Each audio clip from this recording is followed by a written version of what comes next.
terdapat 9 nama yang dikenal sebagai anggota Wali Songo yang paling terkenal, yaitu: yang pertama, Sunan Gresik atau Maulana Malik Ibrahim. Maulana Malik Ibrahim adalah keturunan ke-22 dari Nabi Muhammad. Ia disebut juga Sunan Gresik atau Sunan Tandes atau Mursyid Akbar Thorikot Wali Songo. Nasab Maulana Malik Ibrahim menurut catatan dari As-Sayyid Bahruddin Ba'alawi Al-Husaini, yang kumpulan catatannya kemudian dibukukan dalam ensiklopedi Nasab Ahlul Bait yang terdiri dari beberapa jilid. Dan berikut ini nasab dari Sunan Gresik.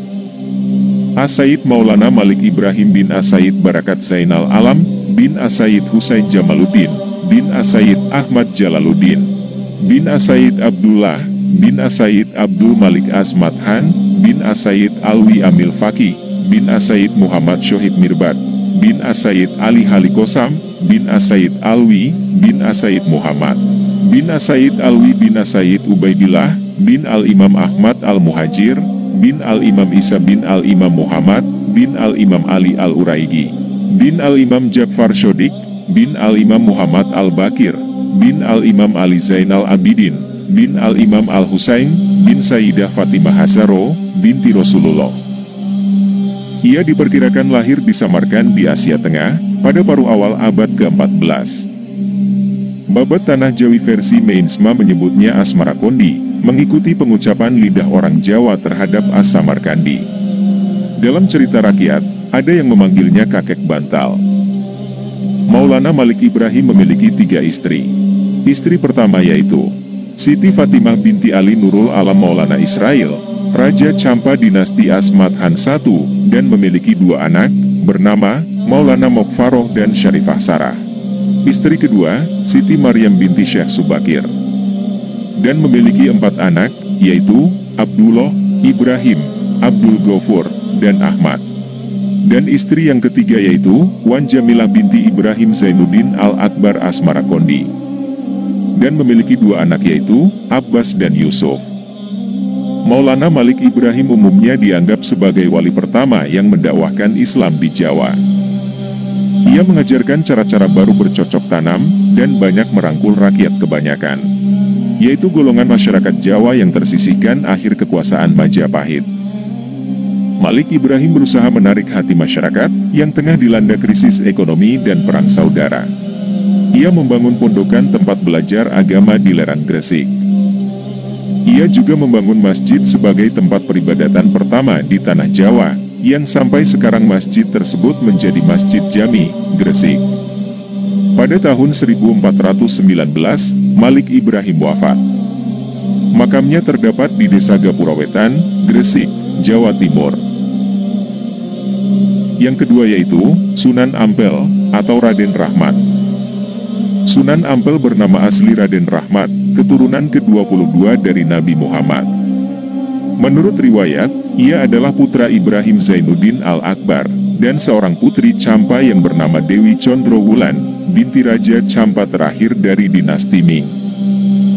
Nasab Sunan Ampel yaitu Sunan Ampel bin Said Ibrahim Zainuddin Al-Akbar, bin Said Jamaluddin Al-Husain, bin Said Ahmad Jalaluddin, bin Said Abdullah, bin Said Abdul Malik Asmat Han, bin Said Alwi Amil Faqih, bin Said Muhammad Syahid Mirbad, bin Said Ali Holikosam, bin Said Alwi, bin Said Muhammad, bin Said Alwi, bin Said Ubaidillah, bin Said Ahmad Al-Muhajir, bin Said Isa, bin Said Muhammad, bin Said Ali Al-Uraidi, bin Imam Ja'far Shodiq, bin Imam Muhammad Al-Bakir, bin Imam Ali Zainal Abidin, bin Imam Al-Husain, bin Sayyidah Fatimah Az-Zahro, binti Rasulullah. Sunan Ampel umumnya dianggap sebagai sesepuh oleh para wali lainnya. Pesantrennya bertempat di Ampel Denta, Surabaya, dan merupakan salah satu pusat penyebaran agama Islam tertua di Jawa. Ia menikah dengan Dewi Condrowati yang bergelar Nyai Ageng Manila, putri Adipati Tuban, bernama Arya Teja. Dan menikah juga dengan Dewi Karimah binti Ki Kembang Kuning. Pernikahan Sunan Ampel dengan Dewi Condrowati alias Nyai Ageng Manila binti Arya Teja berputra, Sunan Bonang, Siti Syariah, Sunan Derajat, Sunan Sedayu, Siti Mutmainah dan Siti Hafsah. Pernikahan Sunan Ampel dengan Dewi Karimah binti Ki Kembang Kuning, berputra, Dewi Murtasiah, Asyikoh, Raden Husamuddin, atau Sunan Lamongan, Raden Zainal Abidin, atau Sunan Demak, Pangeran Tumapel dan Raden Fakih, atau Sunan Ampel II. Makam Sunan Ampel terletak di dekat Masjid Ampel, Surabaya. Kedatangan Sunan Ampel ke Majapahit diperkirakan terjadi awal dasawarsa keempat abad ke-15, yakni saat Arya Damar sudah menjadi Adipati Palembang, sebagaimana riwayat yang menyatakan bahwa sebelum ke Jawa, Raden Rahmat telah singgah ke Palembang. Yang ketiga yaitu Sunan Bonang atau Mahdum Ibrahim. Sunan Bonang adalah putra Sunan Ampel dan merupakan keturunan ke-23 dari Nabi Muhammad. Ia adalah putra Sunan Ampel dengan Nyai Ageng Manila, putri Adipati Tuban bernama Arya Teja.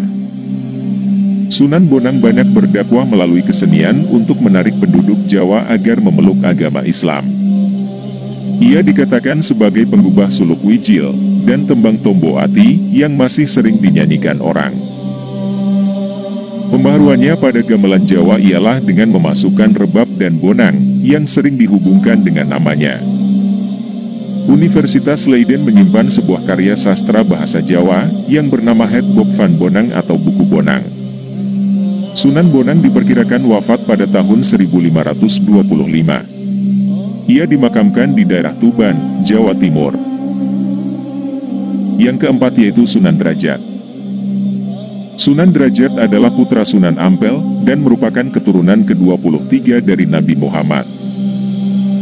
Nama asli dari Sunan Derajat adalah Masih Munat. Nama sewaktu masih kecil adalah Raden Kosim. Sunan Derajat terkenal juga dengan kegiatan sosialnya. Dialah wali yang memelopori penyatuan anak-anak yatim dan orang sakit. Ia adalah putra Sunan Ampel dengan Nyai Ageng Manila, putri Adipati Tuban bernama Arya Teja. Pesantren Sunan Derajat dijalankan secara mandiri sebagai wilayah perdikan, bertempat di Desa Derajat, Kecamatan Paciran, Lamongan. Tembang Macapat Pangkur disebutkan sebagai ciptaannya. Gamelan Singomengkok peninggalannya terdapat di Museum Daerah Sunan Derajat, Lamongan. Sunan Derajat diperkirakan wafat pada tahun 1522.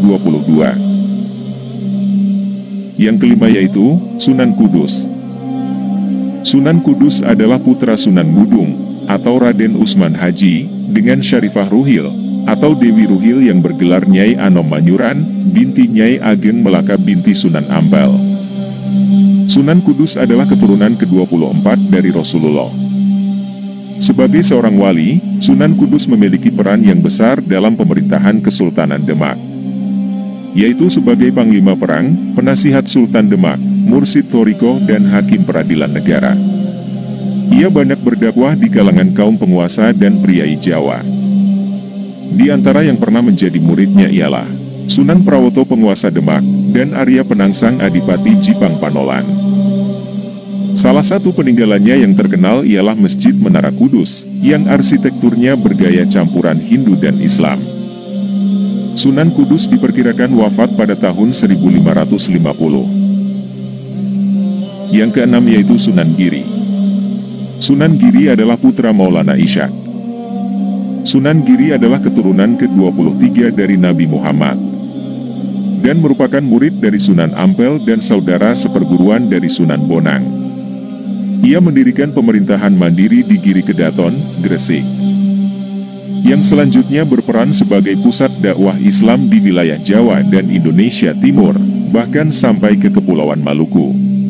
Salah satu keturunannya yang terkenal ialah Sunan Giri Prapen, yang menyebarkan agama Islam ke wilayah Lombok dan Bima. Makam Sunan Giri terletak di Desa Giri, Kabupaten Gresik. Yang ketujuh yaitu Sunan Kalijaga. Sunan Kalijaga adalah putra Adipati Tuban yang bernama Tumenggung Wilatikta, atau Raden Sahur atau Sayyid Ahmad bin Mansur, atau Syekh Subakir. Ia adalah murid Sunan Bonang.